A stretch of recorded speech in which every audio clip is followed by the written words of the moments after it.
Assalamualaikum warahmatullahi wabarakatuh. Kami dari kelompok 3 akan mempresentasikan tentang pengembangan kurikulum dengan pokok bahasan mengkaji model pengembangan kurikulum. Materi yang akan kita bahas yaitu sebagai berikut. Pengembangan kurikulum adalah perencanaan kesempatan belajar yang dimaksudkan untuk membawa siswa ke arah perubahan-perubahan yang diinginkan dan menilai hingga mana perubahan itu terjadi pada siswa. Model pengembangan kurikulum merupakan suatu alternatif prosedur dalam rangka mendesain, menerapkan, dan mengevaluasi suatu kurikulum.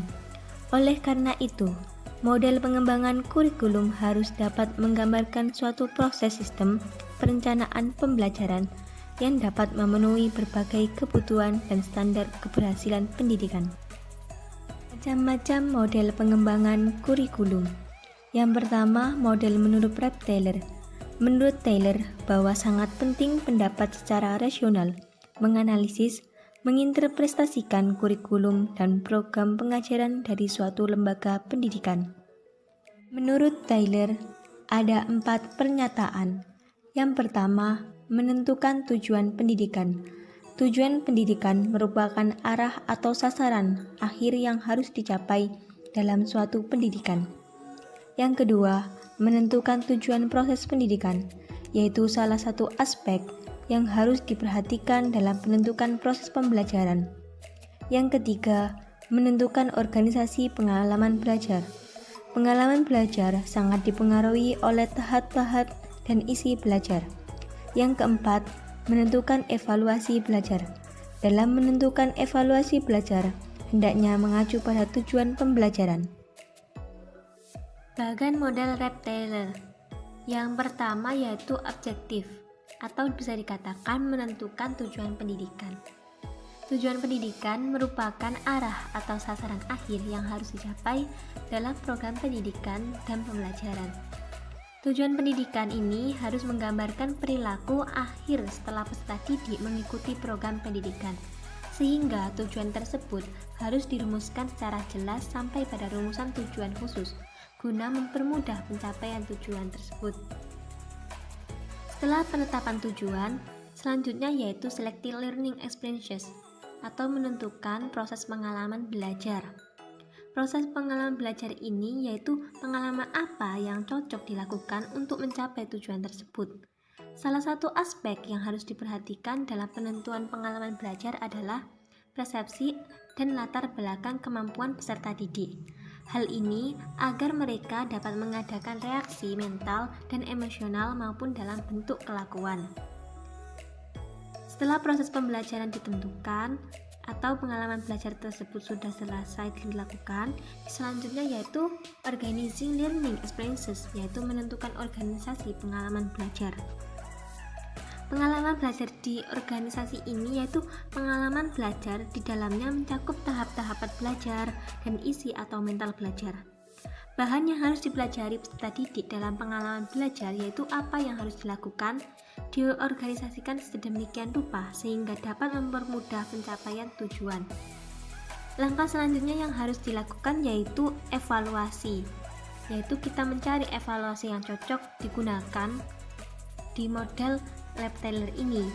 Jenis penilaian yang akan dilakukan dalam Rep Taylor ini harus disesuaikan dengan jenis dan sifat dan tujuan pendidikan tersebut, serta materi pembelajaran dan proses belajar yang telah ditetapkan sebelumnya. Agar pada penetapan jenis evaluasi ini bisa terlaksana dengan tepat, maka para pengembang kurikulum di samping harus memperhatikan komponen-komponen kurikulum, juga harus memperhatikan prinsip-prinsip evaluasi yang ada. Kelebihan model Taylor adalah model ini tidak tertumpu pada pelajaran atau pencapaian, semata-mata juga menekankan kepada aspek-aspek lain selain pencapaian belajar, yaitu 1. Pengetahuan tentang maksud filsafat, 2. Maklumat atau objek tingkah laku, 3. Tata cara untuk memastikan kejayaan pelaksanaan program. Kelebihan model ini juga yaitu menentukan objek sebagai rujukan yang kukuh terhadap arah, bimbingan, dan panduan. Sedangkan untuk kelemahannya yaitu teknikal yang mana untuk memperoleh satu set itu menilai kehendak atau menemukan objek-objek yang sesuai. Model ini menekankan proses penilaian akhir yaitu melihat pada hasil. Yang kedua yaitu Taylor mengaitkan hasil dengan objek. Oleh karena itu, perlu memerlukan maklumat tentang suatu program selepas satu program lengkap berlangsung dengan memerlukan masa yang lama untuk melihat hasilnya. Selanjutnya kelemahannya yaitu bukan semua pengubah kurikulum bersetuju tentang perlunya menetapkan objek terlebih dahulu. Model administratif.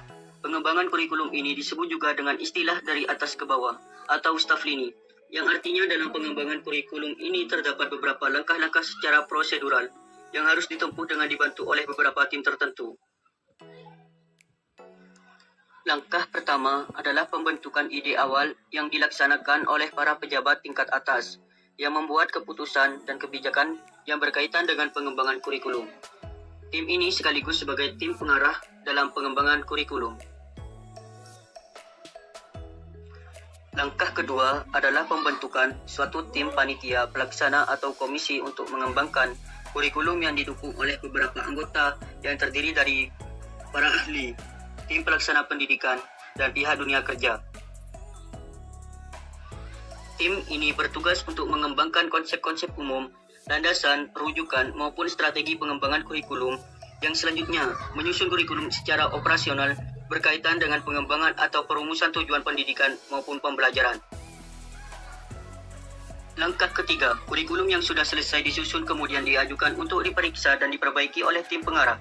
Tim ini melakukan penyelesaian antara aspek-aspek kurikulum secara terkoordinasi dan menyiapkan secara sistem dalam rangka uji coba maupun dalam rangka sosialisasi dan penyebaran luas. Bagan model administratif, yaitu Kementerian Pendidikan Nasional turun ke menggagas ide pengembangan kurikulum, terus turun ke mengembangkan kurikulum baru, terus turun ke mensosialisasikan kurikulum baru, terus turun ke Kementerian Pendidikan Provinsi, terus turun ke mensosialisasikan kurikulum baru, terus turun ke Kementerian Pendidikan Kabupaten atau Kota, terus turun ke mensosialisasikan kurikulum baru, terus turun ke Kementerian Pendidikan Kecamatan, terus turun ke mensosialisasikan kurikulum baru, terus turun ke guru, dan yang terakhir terus turun ke pelaksanaan kurikulum baru. Setelah itu, kurikulum tersebut perlu diuji cobakan secara nyata di beberapa sekolah yang dianggap representatif. Supaya uji coba tersebut menghasilkan masukan yang efektif, maka diperlukan kegiatan monitoring dan evaluasi yang fungsinya untuk memperbaiki atau menyempurnakan berdasarkan pelaksanaan di lapangan. Kelemahan dari model ini adalah bentuknya seragam dan bersifat sentralistik, sehingga kurang sesuai jika diterapkan dalam dunia pendidikan yang menganut asas desentralisasi. Selain itu, kurang tanggap terhadap perubahan nyata yang dihadapi para pelaksana kurikulum di lapangan. Hilda Taba Model.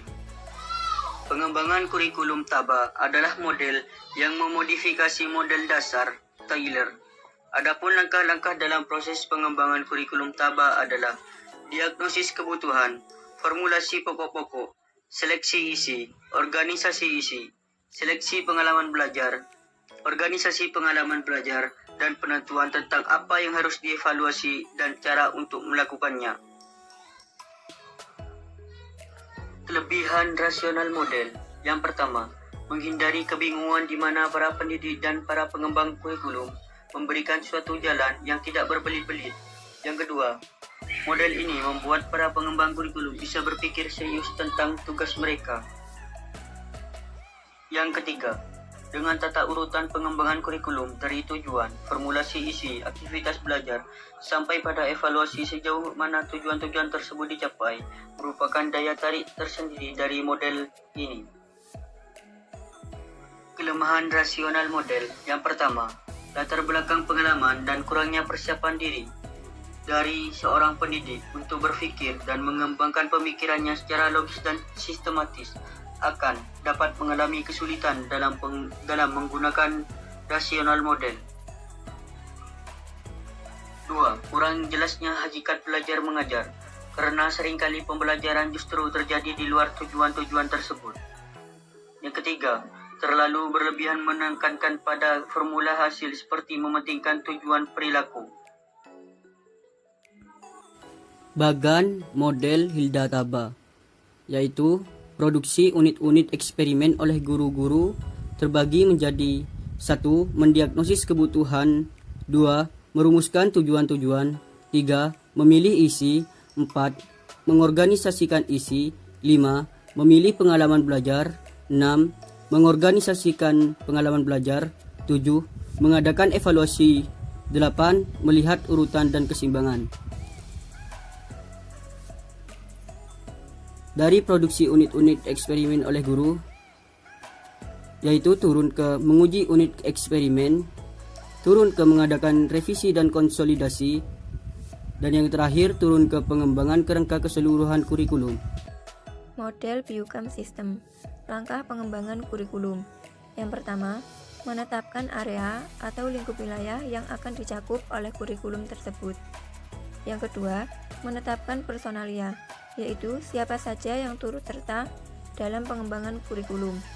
Ada 4 kategori, yaitu para ahli pendidikan atau kurikulum, para ahli pendidikan dari perguruan tinggi, para profesional dalam sistem pendidikan, dan profesional lain dari tokoh-tokoh masyarakat.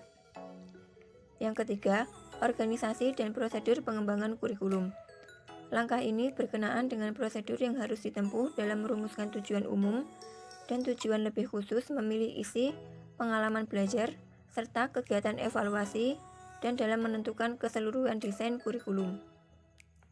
Yang keempat yaitu implementasi kurikulum. Langkah ini merupakan langkah mengimplementasikan atau melaksanakan kurikulum yang bukan sesuatu yang sederhana, sebab membutuhkan kesiapan yang menyeluruh, baik kesiapan guru, siswa, fasilitas, bahan maupun biaya. Yang terakhir adalah evaluasi kurikulum. Kelebihan dan kelemahan. Kelebihan model ini adalah adanya penegasan arena yang kiranya akan mempermudah dan memperjelas ruang lingkup kegiatan. Kekurangan dari model ini adalah kurang pekanya terhadap perubahan masyarakat dan kurang memperhatikan keadaan daerah yang satu dengan daerah yang lainnya. Bagan pengembangan kurikulum model Piukam.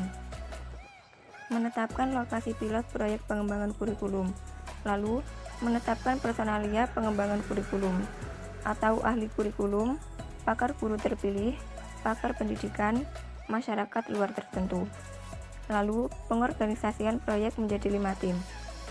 Prosedur kerjanya, yang pertama menemukan tujuan, yang kedua memilih materi, yang ketiga menentukan pengalaman belajar, yang keempat menentukan kegiatan evaluasi, dan yang terakhir menentukan desain. Lalu implementasi kurikulum, dan yang terakhir evaluasi kurikulum. Dibagi menjadi pelaksanaan kurikulum, desain kurikulum, hasil belajar siswa, dan sistem dalam kurikulum. Model Peter F. Oliva. Model ini mewakili komponen-komponen yang paling penting. Namun, model ini dapat diperluas menjadi model yang menyediakan detail tambahan dan menunjukkan beberapa proses. Model ini mempunyai 6 komponen, yaitu 1. Statement of Philosophy, yaitu rumusan filosofis, sasaran, visi serta misi lembaga pendidikan, yang semuanya bersumber dari analisis kebutuhan siswa dan analisis kebutuhan masyarakat. Komponen yang kedua yaitu analisis kebutuhan masyarakat, di mana sekolah berada, kebutuhan siswa, dan dari disiplin ilmu yang harus diberikan sekolah. Komponen ini berisi pernyataan-pernyataan yang bersifat umum dan ideal. Komponen yang ketiga adalah komponen yang mengarah kepada tujuan yang lebih khusus. Setelah itu mulai menjabarkan kurikulum dalam bentuk perumusan tujuan umum dan tujuan khusus pembelajaran.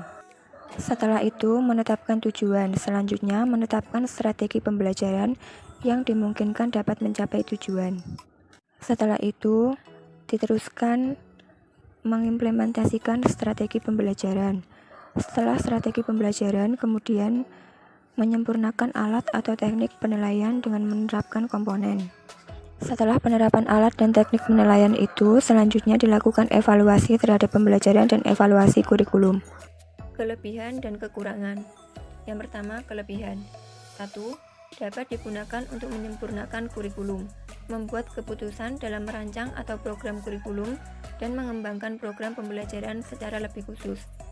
Yang kedua, langkah model ini jelas dan lengkap pada setiap tahapannya.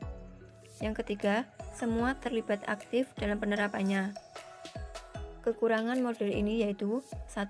Diperlukan pengawasan yang menyeluruh pada setiap langkah penerapan model ini di lapangan, agar semua tahap terlaksana dengan baik. Yang kedua, perlu adanya interaksi dan komunikasi yang baik agar hasilnya memuaskan, karena melibatkan banyak pihak. Bagan pengembangan kurikulum model Oliva. Ada 2 spesifikasi menurut pernyataan tujuan dan filsafat pendidikan, yaitu spesifikasi kebutuhan siswa dan spesifikasi kebutuhan masyarakat. Spesifikasi kebutuhan masyarakat diturunkan menjadi spesifikasi tujuan kurikulum secara umum dan spesifikasi tujuan kurikulum secara khusus. Lalu, diturunkan menjadi implementasi kurikulum yang diturunkan lagi menjadi spesifikasi tujuan instruksional dan spesifikasi tujuan instruksional secara khusus. Spesifikasi tujuan kurikulum umum dibagi menjadi beberapa tahap. Yang pertama, seleksi. Yang kedua, seleksi awal strategi evaluasi. Yang ketiga, implementasi strategi. Yang keempat, seleksi akhir strategi evaluasi. Yang kelima, evaluasi pengajaran. Dan yang terakhir, evaluasi kurikulum. Pendekatan yang digunakan Wheeler dalam pengembangan kurikulum pada dasarnya memiliki bentuk rasional. Setiap langkahnya merupakan pengembangan secara logis terhadap model sebelumnya, di mana secara umum langkah tidak dapat dilakukan sebelum langkah-langkah sebelumnya telah diselesaikan. Kelebihan dan kekurangan model Wheeler. Kelebihan yang pertama yaitu memasukkan berbagai kematangan yang berhubungan dengan objektif. Yang kedua, struktur logis kurikulum yang dikembangkannya. Yang ketiga, menerapkan situational analysis sebagai titik permulaan. Sedangkan kekurangan dari model Wheeler ini, yang pertama yaitu wajahnya yang bersifat logis. Di sini maksudnya tujuan jangka pendek Wheeler meliputi karakteristik perilaku. Perilaku memiliki banyak tujuan keuntungan jika diterapkan untuk merancang kurikulum. Akan tetapi memiliki batasan dalam pelaksanaannya. Contohnya bagaimana seseorang bisa mengukur meningkatnya siswa dalam menulis. Kemudian yang kedua, pengaplikasiannya. Model Wheeler ini kurang prosedur antara mengorganisir dan mengintegrasikan konten pengalaman belajar dan evaluasi. Dari bagan tersebut dapat dijelaskan bahwa langkah-langkah atau tahapan model Wheeler yaitu yang pertama, selection of aims, goals, and objective, atau seleksi maksud, tujuan, dan sasarannya. Dalam hal ini, tujuan umum dapat berupa tujuan yang bersifat normatif, yang mengandung tujuan filosofis atau aim, atau tujuan pembelajaran yang bersifat praktis atau goals. Sedangkan yang menjadi tujuan khusus yaitu tujuan yang bersifat spesifik dan observable atau objektif, yaitu suatu tujuan pembelajaran yang mudah diukur ketercapaiannya. Yang kedua yaitu selection of learning experience to help achieve these aims, goals, and objective, atau seleksi pengalaman belajar untuk membantu mencapai maksud, tujuan, dan sasaran. Yang dimaksud dengan pengalaman belajar di sini adalah segala aktivitas siswa dalam berinteraksi dengan lingkungan. Menentukan pengalaman belajar merupakan hal yang terpenting untuk materi-materi yang sesuai dalam proses pembelajaran. Yang ketiga yaitu selection of content through which certain types of experience may be offered, atau seleksi isi melalui tipe-tipe tertentu dari pengalaman yang mungkin ditawarkan. Nah, penentuan isi dan materi pelajaran ini didasarkan atas pengalaman belajar yang dialami oleh peserta didik. Pengalaman belajar yang dialami oleh peserta didik ini dijadikan suatu acuan dalam penyusunan materi ajar. Kemudian, organization and integration of learning experience and content with respect to the teaching learning process, atau organisasi dan integrasi pengalaman belajar dan isi yang berkenaan dengan proses belajar dan mengajar. Nah, di sini, setelah materi ajar disusun, maka dilakukan penyatuan antara pengalaman belajar dengan materi ajar yang telah disusun. Hal ini bertujuan agar terjadi hubungan yang berkesinambungan antara pengalaman belajar dengan materi ajar, sehingga proses belajar mengajar dapat berjalan dengan baik dan memperoleh hasil belajar yang maksimal. Evaluation of each phase and the problem of goals, atau evaluasi setiap fase dan masalah-masalah tujuan. Nah, dalam proses pengembangan kurikulum, tahap evaluasi merupakan tahap yang sangat penting. Hal itu karena proses penilaian atau evaluasi dapat memberikan informasi tentang ketercapaian daripada tujuan yang telah ditetapkan sebelumnya. Dengan evaluasi ini, maka akan dapat diketahui apakah kurikulum yang diterapkan itu berjalan dengan baik, sesuai dengan tujuan yang ingin dicapai oleh sekolah tersebut. Model Nichols menitikberatkan pada pengembangan kurikulum yang rasional, khususnya kebutuhan untuk kurikulum baru yang muncul dari adanya perubahan situasi. Fase analisis situasi ini merupakan sesuatu yang memaksa para pengembang kurikulum untuk lebih responsif terhadap lingkungan dan terutama dengan kebutuhan anak didik. Terdapat 5 tahapan yang diperlukan dalam proses pengembangan kurikulum secara kontinu menurut Nichols. Yang pertama yaitu situational analysis atau analisis situasional. Yang kedua yaitu selection of objective atau seleksi tujuan. Yang ketiga, selection and organization of content atau seleksi dan organisasi isi. Yang keempat, selection and organization of methods atau seleksi organisasi metode. Yang kelima yaitu evaluation atau evaluasi. Nah, masuknya fase analisis situasi atau situational analysis merupakan suatu yang disengaja untuk memaksa para pengembang kurikulum lebih responsif terhadap lingkungan dan secara khusus dengan kebutuhan anak didik. Penulis ini menekankan perlunya memakai pendekatan yang lebih komprehensif untuk mendiagnosis semua faktor, menyangkut semua situasi, dengan diikuti penggunaan pengetahuan dan pengertian yang berasal dari analisis tersebut dalam perencanaan kurikulum. Kelebihan dari model Nichols yang pertama, memiliki struktur logis kurikulum yang dikembangkannya. Yang kedua, dengan menerapkan situational analysis sebagai titik permulaan dapat memberikan dasar data sehingga tujuan-tujuan yang lebih efektif mungkin akan dikembangkan. Yang ketiga, melihat berbagai elemen kurikulum sebagai asal yang terus-menerus sehingga dapat menanggulangi situasi-situasi baru dan mempunyai konsekuensi untuk bereaksi terhadap perubahan situasi. Karena model Nichols ini memiliki beberapa kesamaan dengan rasional model, maka kelemahan yang dimiliki oleh model ini pun hampir sama dengan yang telah diuraikan sebelumnya. Tetapi kelemahan yang lebih menonjol adalah membutuhkan banyak waktu untuk menganalisis situasi belajar. Dilihat dari kondisi juga bahwa kebanyakan pendidik lebih suka mengandalkan intuisi daripada menggunakan basis data yang sistematis dan sesuai dengan situasi. Nah, dari bahasan tersebut dapat dijelaskan bahwa terdapat 5 langkah-langkah atau tahapan yang diperlukan dalam proses pengembangan secara kontinu model Nichols. Yang pertama yaitu situational analysis atau analisis situasional. Masuknya fase analisis situasi ini merupakan suatu yang disengaja untuk memaksa para pengembang kurikulum lebih responsif terhadap lingkungan dan secara khusus dengan kebutuhan anak didik. Penulis ini menekankan perlunya memakai pendekatan yang lebih komprehensif untuk mendiagnosis semua faktor menyangkut semua situasi dengan diikuti penggunaan pengetahuan dan pengertian yang berasal dari analisis tersebut dalam perencanaan kurikulum.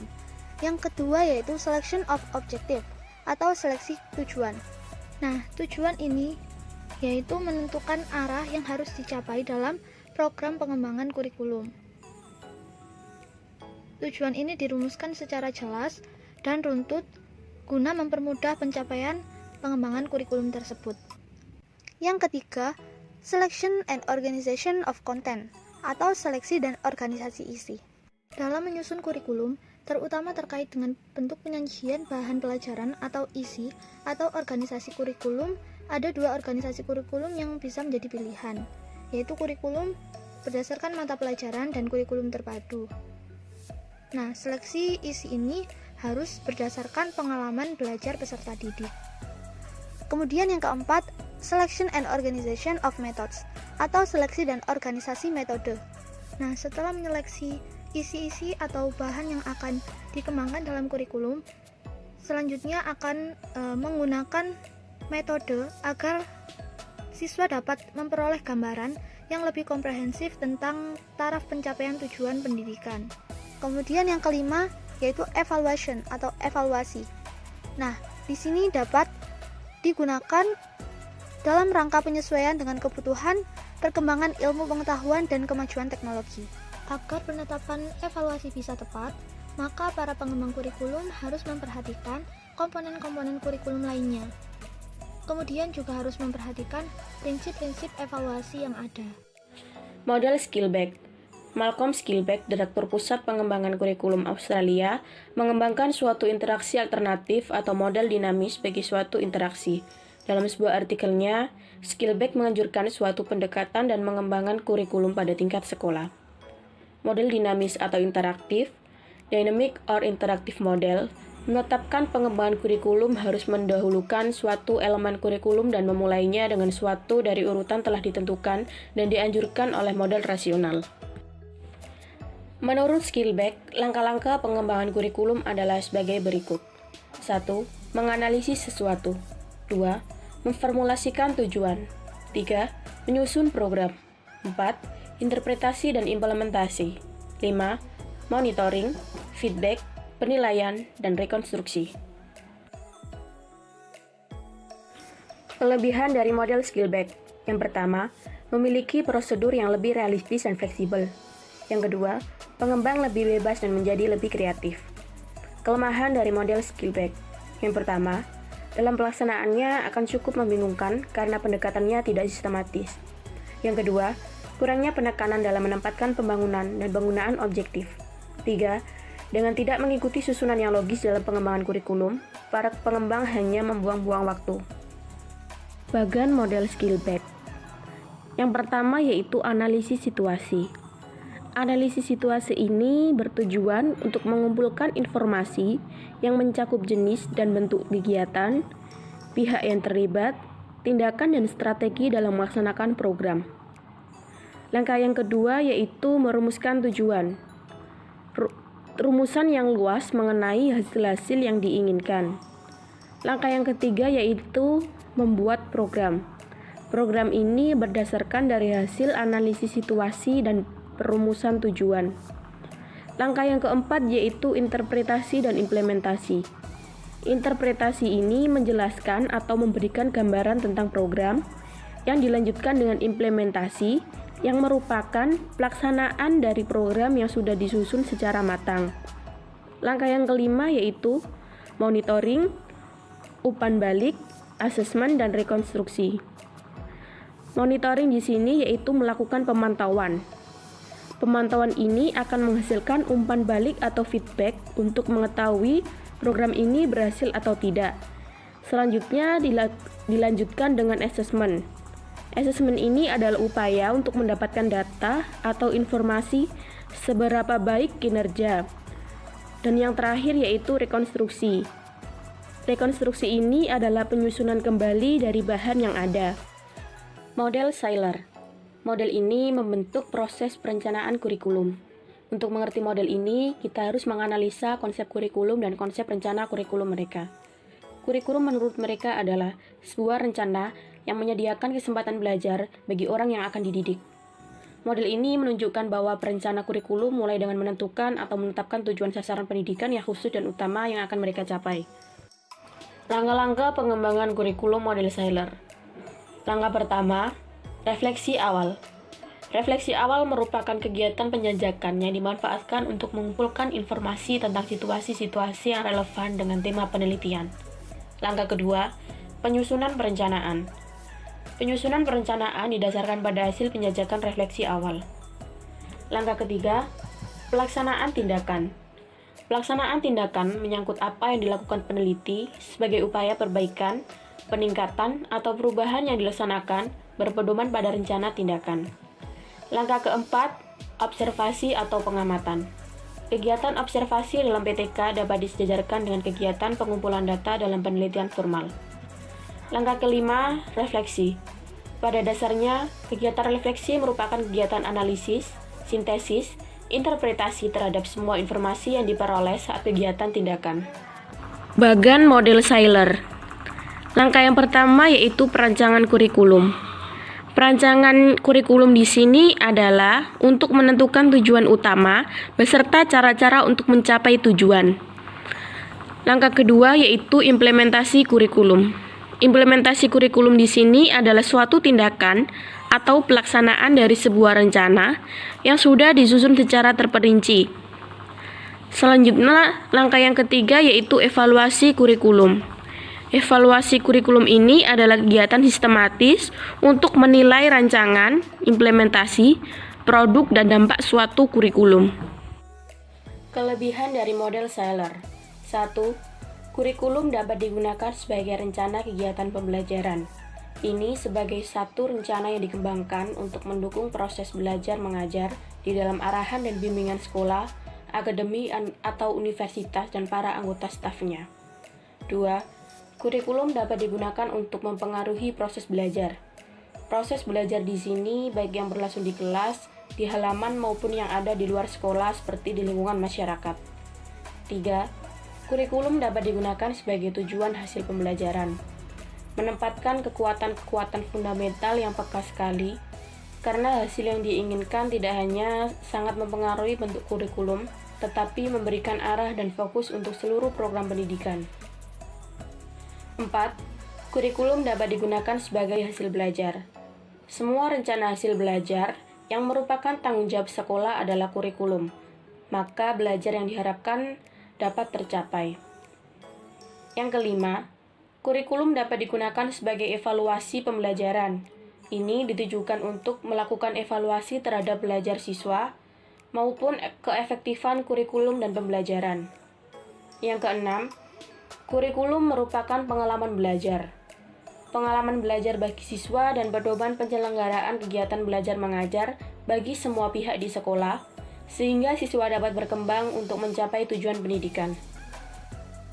Demikian tadi presentasi dari kelompok kami. Kurang lebihnya kami mohon maaf. Sekian, terima kasih. Wassalamualaikum warahmatullahi wabarakatuh.